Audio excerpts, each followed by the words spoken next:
Rahul Gandhi, the opposition leader of India, is on a 5-day tour meeting European politicians and members of the Indian diaspora. Gandhi has stated that Prime Minister Narendra Modi's plans to change the country's name from India to Bharat is absurd. Modi, wants to change the name of the country, which is absurd. Rahul Gandhi, who is on a 5-day trip to Europe, told Al Jazeera in Brussels after being asked about India being changed to Bharat on G20 invitations. The Modi government's decision to replace the name with a Sanskrit word in dinner invitations for attendees of the 2-day G20 summit in New Delhi led to a major uproar. Modi used Bharat in the G20 nameplate when the summit kicked off on Saturday. Gandhi, the leader of the opposition Congress party, said the government's plan to change the name is a diversionary tactic.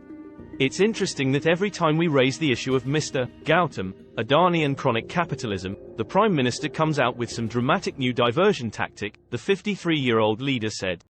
The Congress party leader has accused Modi of favoring big industrialists and sought an investigation against the billionaire Adani, who controls the Adani Group, for alleged financial violations.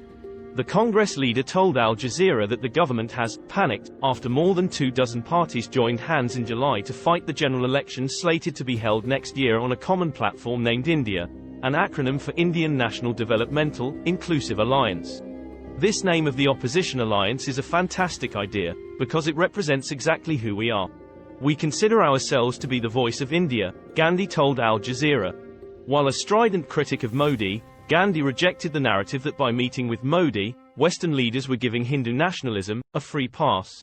Hindu nationalist groups have been accused of carrying out attacks on minorities, with dozens of Muslims lynched since Modi came to power in 2014. The ruling Bharatiya Janata Party, BJP, has denied that it backs such attacks. I think G20 is an important conversation and it's a good thing that India is hosting it, he told Al Jazeera. Of course, there are issues in India that should be raised by the West. But I don't think the framing that they are giving India a free pass is correct. Persecution against Muslims and other ethnic and religious minorities in India has caught the global limelight in recent years. While the United Nations and humanitarian groups have condemned New Delhi's actions, the BJP has repeatedly pushed back against criticisms. Gandhi also backed the Indian government's balancing act on Russia's war in Ukraine. India has a relationship with Russia, the United States and other countries. That's normal, and the opposition party's position on the war in Ukraine is in line with the Indian government, he said.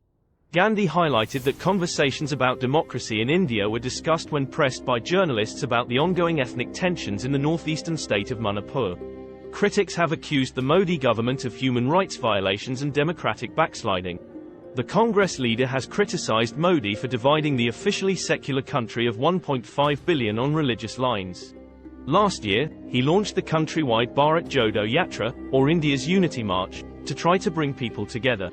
I think one of the lessons that I learned in my walk recently was that there is an inherent and profound wisdom in the people of my country, regardless of which part of society they're in, he said. What do you think of PM Modi's decision to change the name of India to Bharat? Is he right to do so, or is Gandhi right about changing the name of India? Thank you for viewing till the end.